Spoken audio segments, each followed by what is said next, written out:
Au nom du Père et du Fils et du Saint-Esprit, Amen. La paix de Jésus soit dans votre maison, sa paix et sa joie. Alléluia. J'espère que vous allez bien, que vous êtes dans la paix et la joie de Jésus. Amen. Nous lisons le Saint-Évangile selon Saint Marc, chapitre 7, que nous poursuivons, et du verset 31 au verset 37. Que ta parole, ô Jésus, rende dans mon esprit, que ma bouche proclame ta parole et que mon cœur l'accueille. Amen. Guérison d'un sourd muet. De nouveau, Jésus se déplace de la région de Tyr. Il passe par Sidon et longeant la mer de Galilée, il arrive en territoire de la Décapole. C'est alors qu'on lui amène un sourd muet en le suppliant pour qu'il lui impose les mains.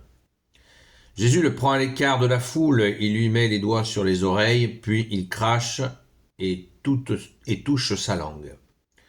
Alors, il lève les yeux vers le ciel et dit, comme peiné, « Ephata », c'est-à-dire « ouvre-toi ». Aussitôt ses oreilles s'ouvrent et le lien de sa langue se délie. Il commence à parler correctement. Jésus les avertit de n'en rien dire à personne, mais plus il insistait, plus eux s'empressaient de le raconter partout. Les gens en étaient hors d'eux-mêmes, et ils disaient, il a bien fait toutes choses, il fait entendre les sourds et parler les muets. Merci Jésus pour ta parole, alléluia. Sois béni Jésus dans tes anges et dans tes saints, tu es le roi de gloire, le Dieu de nos vies. Eh bien vous voyez, on peut tout de suite dire au verset 32 que il est bien possible de prier les uns pour les autres, et là les gens ont joint le geste à la parole. Verset 32, c'est alors qu'on lui amène un sourd muet, en le suppliant pour qu'il lui impose les mains. Donc on peut amener des gens à Jésus et supplier Jésus de les guérir. Jésus l'accepte, la preuve, puisqu'il le guérit. Alors certains vont dire, oui, mais ça c'est une image, il rétablit la parole aux gens, il écoute. C'est pas un miracle, c'est juste une image. Ah bon, elle est bonne la blague. Sauf que nous avons de nombreux témoignages, d'innombrables témoignages de guérison, de témoins de guérison, des guéris eux-mêmes, qui prouvent que les miracles de Jésus sont bien réels. Donc ne vous laissez pas enfumer par Satan, qui essaie de nous enlever la foi, qui veut dire la confiance en Jésus. Cet épisode montre à chaque fois, justement, que ça soit la multiplication des pains, que ça soit Jésus qui marche sur l'eau, que ça soit Jésus, on l'a vu, qui ressuscite une enfant. Jésus agit dans tous les domaines de la vie et des handicaps très visibles. Pourquoi fait-il ça? Pour montrer qu'il est auprès de tous et qu'il vient pour tous. Oui, c'est clair, c'est net. Et on sait que les miracles sont des accélérateurs très puissants. Pourquoi, à votre avis, quand on lit les Actes des Apôtres, quand Jésus est parti à l'Ascension et après la Pentecôte, les apôtres font la même chose que Jésus. Et là, la foi enflamme la terre, en commençant par les endroits où les apôtres ont commencé. À la suite de Jésus, ils font ce que fait Jésus. Les miracles sont des accélérateurs. On le voit au Liban avec Saint Charbel, qui est un moine du XVIIIe siècle, il me semble. Plus de 200 000 miracles attestés alors qu'il est décédé. Mais il est bien vivant dans la communion des saints par la grâce de Jésus, et il fait les miracles par la grâce de Jésus. Donc, vous ne trouverez jamais un Libanais qui vous dira « Saint Charbel ne connaît pas ». Voilà, c'est un accélérateur de miracles. Les apparitions de notre Sainte Mère en France, plus de 70 apparitions, sont des accélérateurs aussi. Il y a des endroits en France où il y a des miracles. Cela existe. Mais Jésus veut qu'on reste dans la foi et qu'on ne court pas aux endroits où il y a des miracles.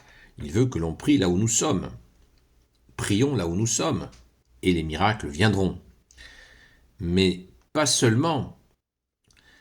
les miracles, pour qu'ils viennent, il faut bien sûr crier vers Jésus, c'est la première chose à faire, et il faut le faire avec répétition, insistance, montrant ainsi que nous y tenons.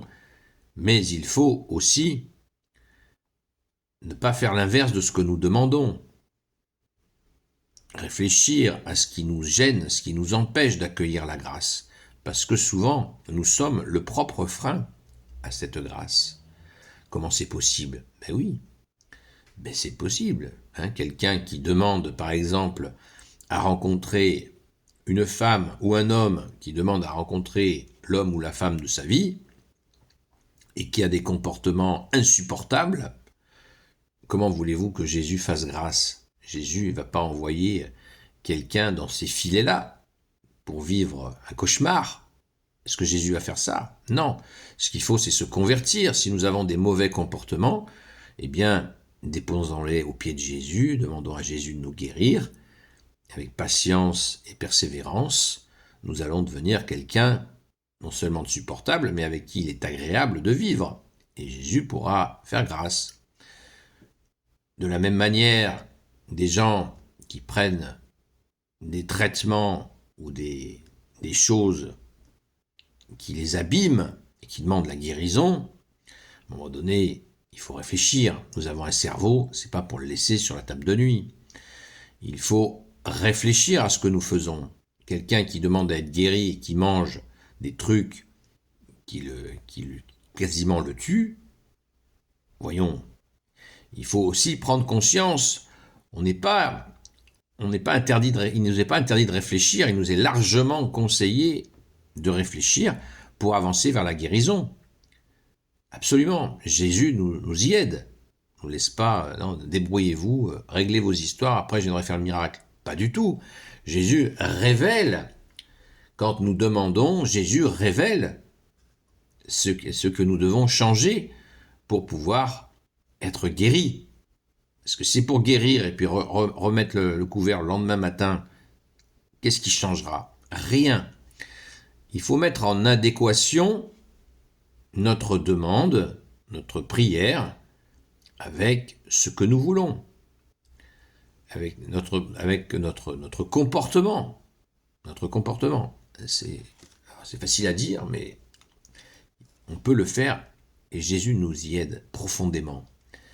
C'est ça. Le miracle, c'est aussi ça, c'est de prendre conscience de nos erreurs, nos fautes, et de ce qui obstrue la grâce. Vous ne pouvez pas remettre de l'eau dans un tuyau qui est bouché. Donc, il faut déboucher le tuyau. Et nous avons en nous des choses qui nous empêchent de recevoir la grâce.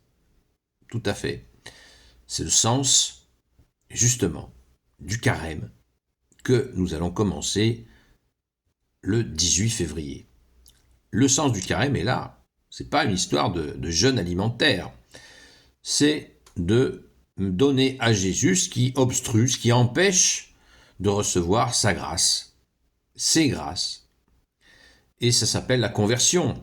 Quand Jésus part au désert pour combattre Satan, il dit, qu'est-ce qu'il dit? Il dit, convertissez-vous et croyez en la bonne nouvelle. Et quand on connaît l'histoire du carême, on comprend bien que les grâces vont pleuvoir. Mais encore faut-il demander la conversion, chercher à se convertir, changer de cap à 180 degrés. C'est ça la conversion. Merci Jésus de nous y aider. Donc soyons dans cette quête pour le carême, non pas de jeûne alimentaire, qui n'est pas le Saint Carême catholique, mais il nous faut faire le jeûne. On doit cesser nos mauvaises habitudes. 6 heures de télé par jour, c'est une addiction effroyable. Vous vous rendez compte le nombre d'heures de prière qui pourraient être dites? Jeûner de la manette et les jeux vidéo, combien d'heures par jour? Les excès alimentaires, si quelqu'un est vraiment addict au sucre, ça va être l'occasion, pendant le carême, de demander à Jésus d'être libéré de l'addiction au sucre. On sait que l'addiction au sucre est supérieure à celle de la blanche. Donc vous imaginez. Alors, quelles addictions? Est-ce que je dois en faire toute la liste? la méchanceté?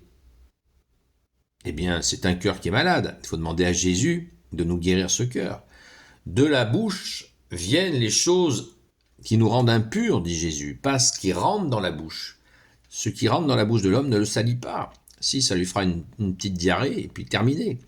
Alors qu'un cœur qui est malade, peut sortir des insultes de sa bouche et puis des mauvais plans, comme la perfidie, la démesure, le mensonge, l'envie.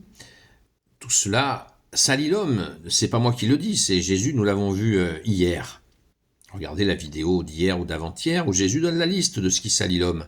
Voilà une bonne feuille de route, une très très bonne feuille de route pour le carême, pour demander à Jésus de nous libérer de ces choses qui nous tiennent.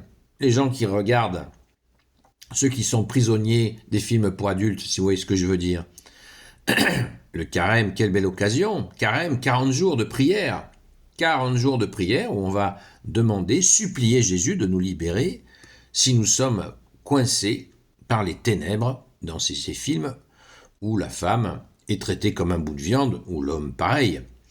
Donc, il faut éviter ça et sortir de ça le plus tôt possible. Nous avons une excellente alliée qui s'appelle la Très Sainte Vierge Marie, qui est notre mère, aussi pour sortir de nos addictions, quelles qu'elles soient. Merci Jésus, merci Maman Marie, merci à tous les saints et saintes, amis de toi Jésus. N'oublions pas le grand Saint Joseph, Sainte Marie-Madeleine, notre chère sainte patronne. Le carême est fait pour ça, parce que c'est l'histoire même du carême.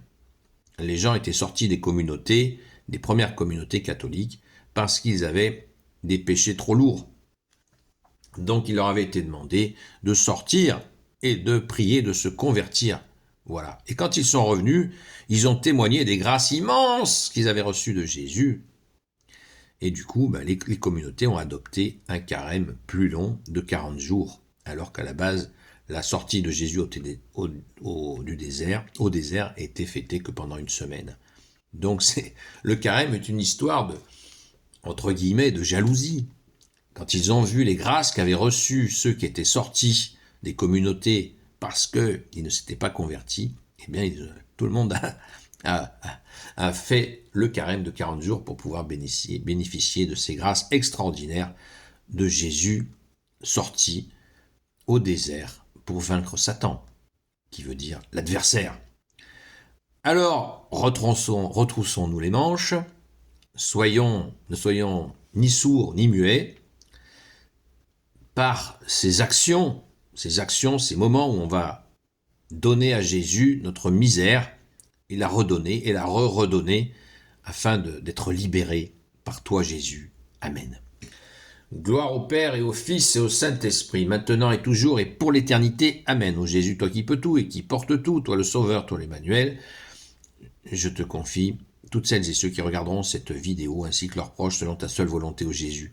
Sainte Marie, Reine des cieux, toi l'Immaculée Conception, toi qui écrases le serpent, toi qui as la lune sous tes pas, toi notre Mère, Notre-Dame, Saint Joseph, toi le juste et le saint, toi le sage, toi la terreur des démons, toi le saint gardien de la Sainte Église catholique apostolique, Sainte Marie-Madeleine, notre chère sainte patronne, et vous tous les saints et saintes, amis de toi Jésus, Saint Michel Archange, Saint Gabriel Archange, Saint Raphaël Archange, et vous tous les anges qui te servent, ô Jésus, je vous confie toutes celles et ceux qui regarderont cette vidéo, ainsi que leurs proches, selon ta seule volonté, ô Jésus. La paix de Jésus soit dans votre maison. À la grâce de Jésus, rendez-vous ce soir sur le TikTok Seul Jésus Sauve, de 20h à 22h. À très vite.